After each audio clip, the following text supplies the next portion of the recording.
Hello, and welcome to the latest episode of KRAD COVID Readings. I'm Keith R.A. DeCandido, reading my writing to cure the coronavirus blues. Before I kick in with my Doctor Who story this week, I want to once again pimp my Patreon.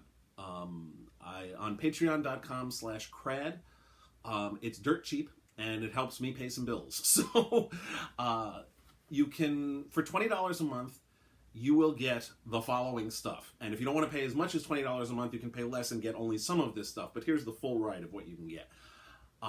You get monthly movie reviews. You get anywhere between 1 and 5 TV reviews per month. I'm trying to up that, but there's some months where I'm not able to get it in. But at the very least, you get, anywhere between, like I said, 1 and 5 TV reviews. Regular cat pictures. Not quite daily, but usually at least a couple of weeks, sometimes daily, sometimes once a week. It varies depending on how cute my cats are being at any given time. But there's plenty of those. Every week, you will get an excerpt from my work in progress. Once a month, you will get a vignette featuring one of my original characters, the Dragon Precinct characters, the Cassie Zukov characters, the Super City Cops characters, the Bron Gold Adventures characters, or the Shirley Holmes and Jack Watson stories. Any original characters from any of those settings that I've written in.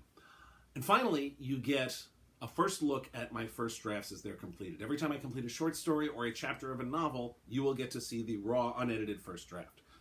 Again, that's for $20 a month. For less than that, you just lop off things. The lowest tier is $1 a month, which just gets you the monthly movie reviews. I've reviewed all kinds of movies and written some very insightful things, I think, about them, both new releases and older ones. Same thing with the TV shows. It's a mix of new and old. But please consider supporting it. It's patreon.com/crad. Thank you. Enough of the commercial. Now on to today's reading, rather. Back in 2001, the Doctor Who fan site Outpost Gallifrey put together a charity anthology called Missing Pieces.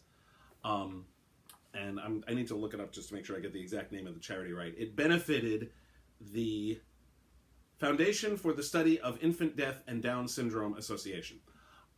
Several people who were actors on Doctor Who contributed, including Peter Davison, who played the 5th Doctor, who wrote the introduction. Both Colin Baker, who played the 6th Doctor, and Wendy Padbury, who played Zoe opposite Patrick Troughton's Doctor, wrote stories for the anthology as well. Lots of people, including a whole lot of fan writers, as well as a lot of people who wrote official Doctor Who fiction at the time, all contributed to it. Some really big names in there, and some really impressive ones as well. And it was done, and it was a nice little charity thing. I doubt you could find a copy of it now, except used. But it was a fun anthology, and this is my story, which put the Doctor in Key West, Florida. Anybody who's been subscribed to this channel or who has read my work knows how much I love Key West. I've got a whole cycle of urban fantasy stories set there featuring Cassie Zukov, Weirdness Magnet. I've set a supernatural novel there. I have set an alternate history short story there. I've set one of my Joe Ledger story that I wrote and won an award for was partly set there. And so is this one.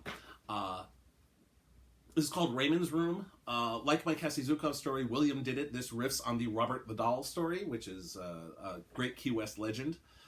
And I will read it for you now.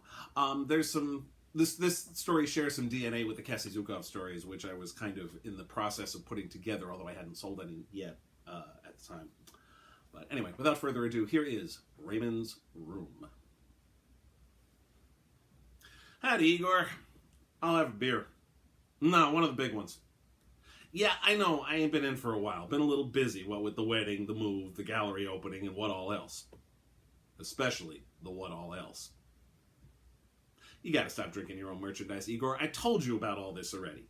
Well, some of it, leastways. Mr. Lipinski's parents gave him the family house as a wedding present. The Victorian on Eaton, just off Duval.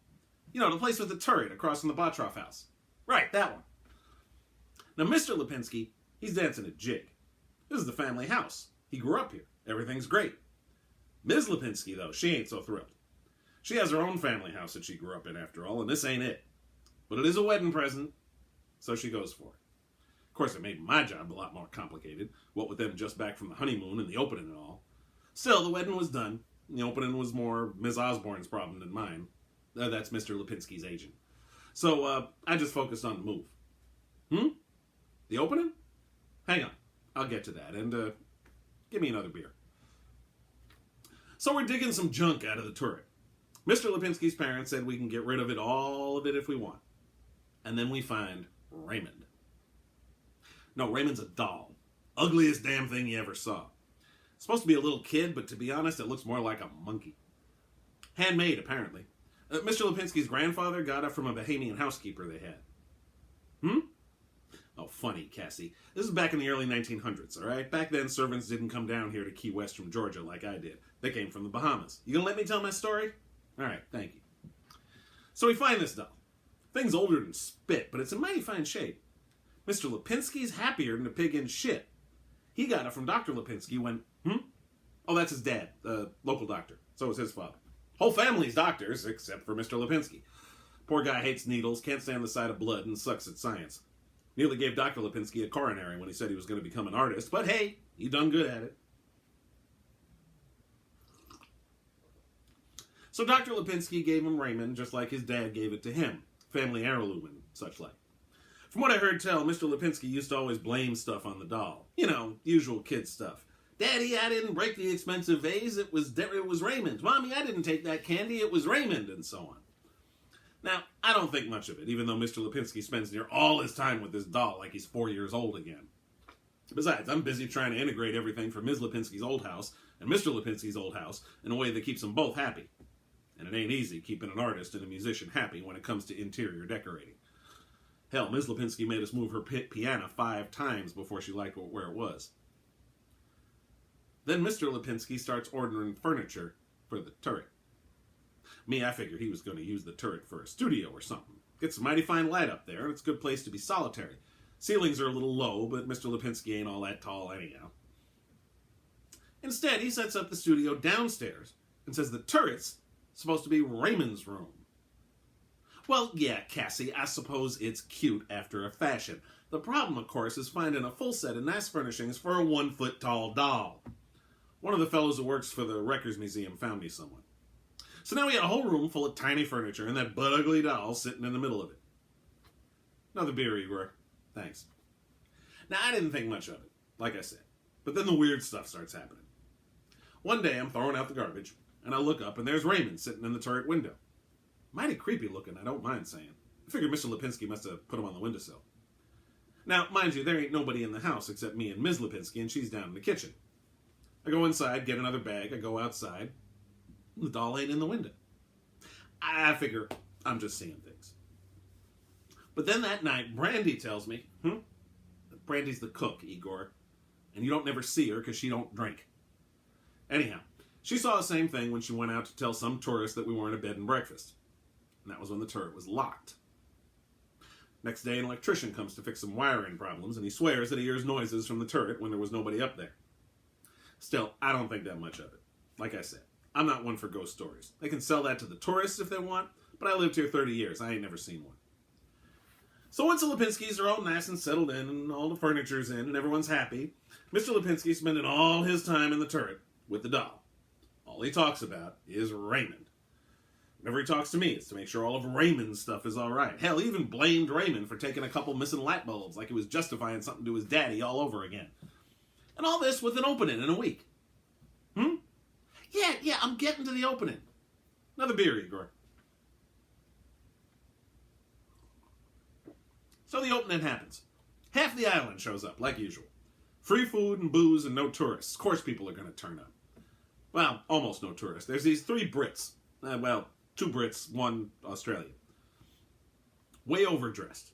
The guy's wearing pants and a sweater, for goodness sake. Also had a stalk of celery on his lapel, which I only noticed because he replaced it at one point with one of the stalks from a chopped vegetable plate. He starts hitting on Ms. Lipinski. The 2 women, they're asking everyone about Raymond. The Aussie starts talking to me. Easy on the eyes, but I'm actually working this thing, so I don't tell her much.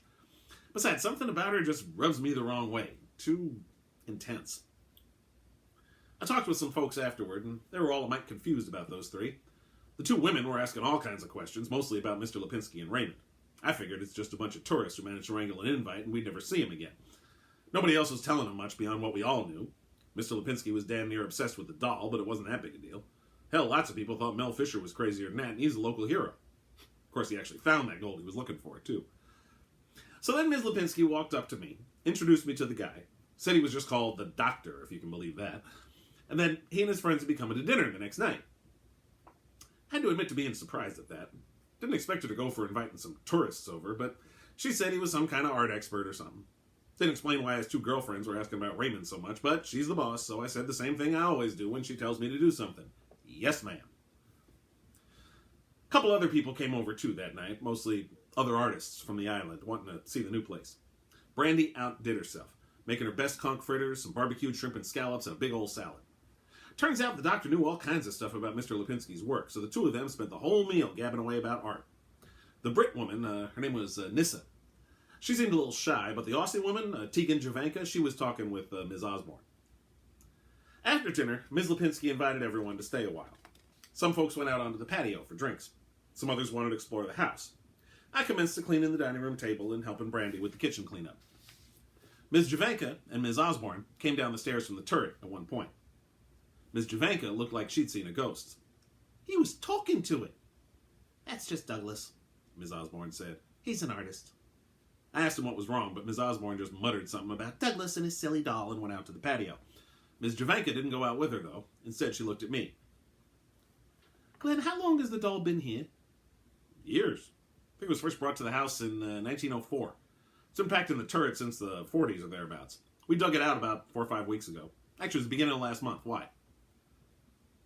"Right when we got the signal in the TARDIS," she muttered. "And the Darushi are about that size." "Excuse me? Nothing," she said quickly and went out into the patio. After that, Ms. Lipinski came in and asked for a bottle of port from the wine cellar. When I went down, I heard some kind of noise. I followed it, only to find the doctor and Ms. Nyssa. The weird thing was, they were saying what they were saying when I walked up to him, and the doctor's funny outfit was all messed up. They clammed up right quick, but the doctor was saying, "Definitely a Darushi death trap. I was lucky to get out alive." "If that's true, Doctor, we need to make a move. That doll—" "Hello, Glenn," the doctor said to me, interrupted Ms. Nyssa. "Everything all right?" I asked. "Yes, just fine, Glenn, thank you. We were simply exploring the basement. Lovely architectural work here." He went on for about 5 minutes about the architecture of the building. Got it completely right, too, which surprised me, but didn't say anything about death traps. I figured he was just nuts. And the sooner he was out of the house, the better. So I led them back out of the basement, making something up about how the Lipinskis didn't like visitors down there. I went to Mr. Lipinski in the turret after that. Something was funny about those three, and I thought Mr. Lipinski needed to know about it. "No, Raymond," he was saying. "I can't do that. I have guests." So he was talking to the doll. Guess it wasn't that big a deal. Like Ms. Osborne said, he's an artist. "Another beer, Igor. Hell, give me a whiskey while you're at it." "Of course, straight up. When do I ever put ice in hard liquor, Igor? Thank you." So I get there, and Mr. Lipinski yells at me to get out. He's busy. I try to tell him what's going on, but he won't even listen. I try to get Ms. Lipinski's attention, but she's busy entertaining folks on the patio when I tell her I need to talk to her. She says it can wait. So I went into the kitchen, asked Brandy if she knew anything about something called the Darushi and why they might have death traps, and she didn't either. We figured those three folks were just weird and went on about our business. Guess I should have pushed harder, given what happened. "Yeah, it figures you didn't hear. Ms. Osborne did a pretty nice job of covering it all up."